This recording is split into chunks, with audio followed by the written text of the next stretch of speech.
Hello and welcome to Rising. I'm joined at the desk today again by Athey, who's in for Robbie. Don't worry, he'll be back from his Euro trip next week, but it is a pleasure to be here with you again, Amber. Yes, it's very good to be back. All right, let's get into the news of the day. Congress narrowly avoided a shutdown on Saturday and passed a continuing resolution to fund the government at current spending levels until November 17th. The deal notably does not secure further spending for Ukraine. President Biden, of course, signed the stopgap legislation into law, but made this message to House Republicans. I hope my friends on the other side keep their word about support for Ukraine. They said they're going to support Ukraine in a separate vote. We cannot, under any circumstance, allow American support for Ukraine to be interrupted. I fully expect the Speaker to keep his commitment to secure the passage and support needed to help Ukraine as they defend themselves against aggression and brutality.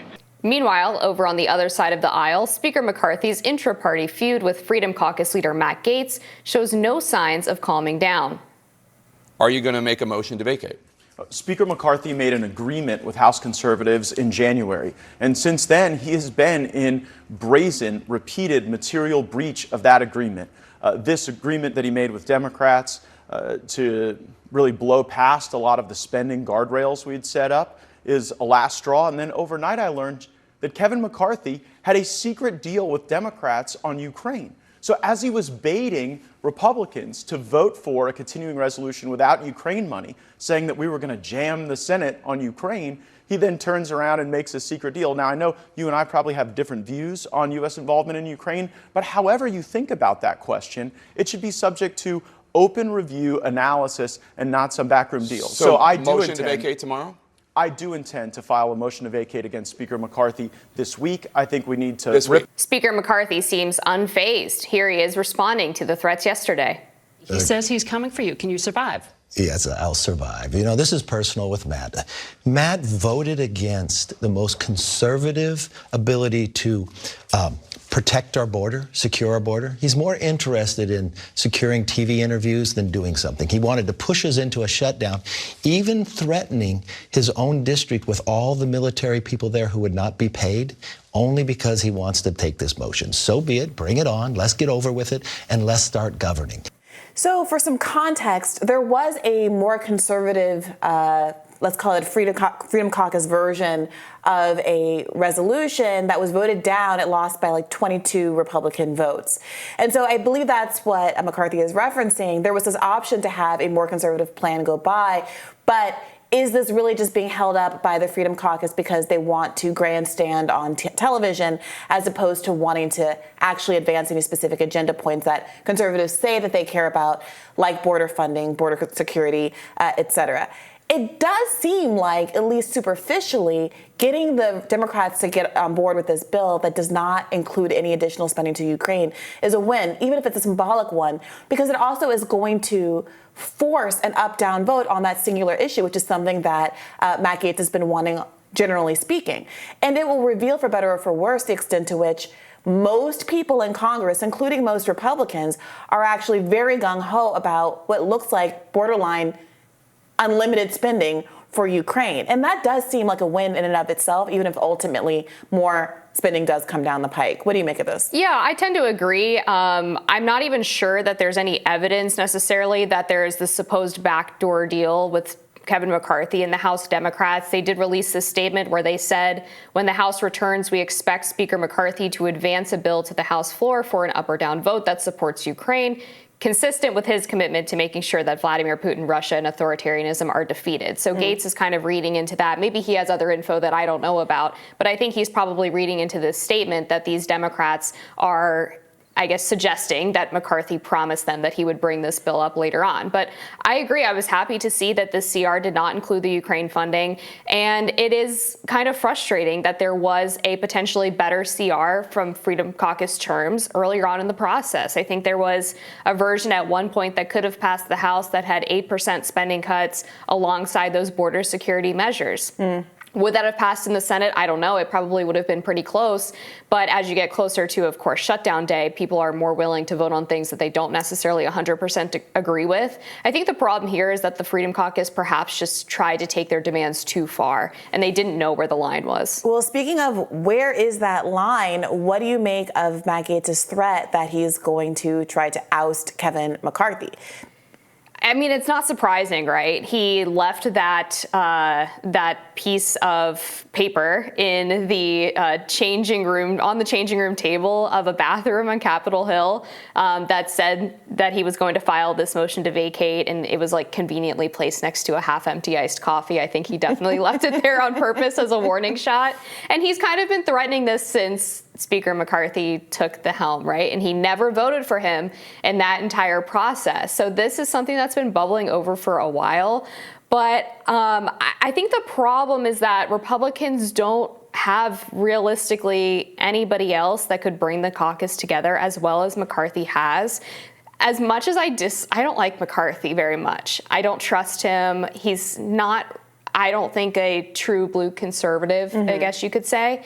But that actually works to his benefit, being speaker, because he's strategic, he's not ideological, he's just looking based on what the numbers are. What numbers do I have? What can I get through that the majority of my caucus is going to support? And who else in the Republican Party right now can accomplish that? I haven't seen any names floated. Well, I think the question might be, is the motion to vacate an effort to actually get a new speaker, or is it an effort to exert some control over Kevin McCarthy? Democrats were characterizing the Republicans' force the vote moment at the beginning of this year, where it took 15 rounds of voting to finally secure McCarthy's spot as speaker, as somehow a loss for Republicans, embarrassing overall. Sure, and a kind of an incomplete win for the Freedom Caucus. But the Freedom Caucus secured a number of concessions, including the ability to file a motion to vacate from any one given person without there needing to be any kind of quorum, and to continue to make McCarthy's life miserable, even if it's only through these sort of procedural means. One of the things that will happen if they do move to vacate is that there is a list of the current speaker gets to establish who will take his place and run the caucus while he is being vetted, while the votes are ongoing. And so you then get to see who the next chain of command is, that list becomes public once the motion to vacate comes out.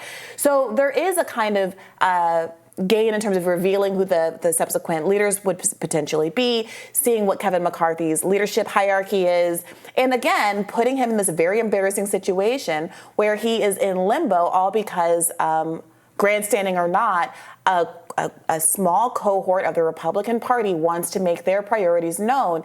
And I think in a way that is useful, highlight the extent to which the majority of the Republican Party is very much aligned with the majority of the Democratic Party on this central issue of funding the war in Ukraine. I don't think that's a nothing burger. And as much as McCarthy is kind of brushing the dust off of his shoulder in that interview, the willingness to drive off the cliff that the Freedom Caucus has already demonstrated they have has to be unnerving on some level, especially going into an election year. Yeah, and I appreciate your point about the Freedom Caucus being opposed to the Ukraine funding and how that's more in line with what the American people believe at this point. Polls support that people don't want to continue sending $30 billion here, $40 billion here for Ukraine. And so when people kind of just like crap all over the Freedom Caucus and say, oh, they're the minority in Congress, who cares about them? They're the ones actually representing the majority of the American people. So yes, they absolutely should deserve some say. And one of the important concessions that they also got during that speaker battle was they got greater representation on the committees, and they also just demonstrated that they deserve buy-in on these processes for getting these CRs passed and other pieces of legislation. And so McCarthy is in some ways beholden to them because of those concessions that they were able to get out of him. And I think what happened here is they saw the success that they had in that speaker battle, and they just took the CR battle a step too far.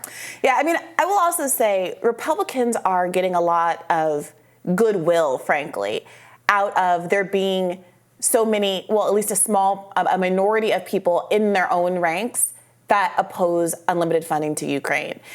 The way it gets played in the media is that the right doesn't support the war in Ukraine. The right doesn't want to pass more funding, when that isn't even really true. But given that the public actually is aligned with that view, there's a lot of unearned goodwill, frankly, that the Republican Party is getting from the only anti-war voices in Congress really being on the right, as much of a minority as they are. So, yeah, going into an election year again, they get the vibes of being the anti-endless spending in Europe party. And that's another reason why they maybe should consider extending a little grace to the Freedom Caucus, because I really do think it's paying dividends. Whereas, by contrast, where's the left on this? Right. You know, AOC and the rest of the squad members are really on TV criticizing the fact that there wasn't Ukraine spending in this package. And that is a really bad look for what used to be the anti-war caucus predominantly in the United States. Stick around.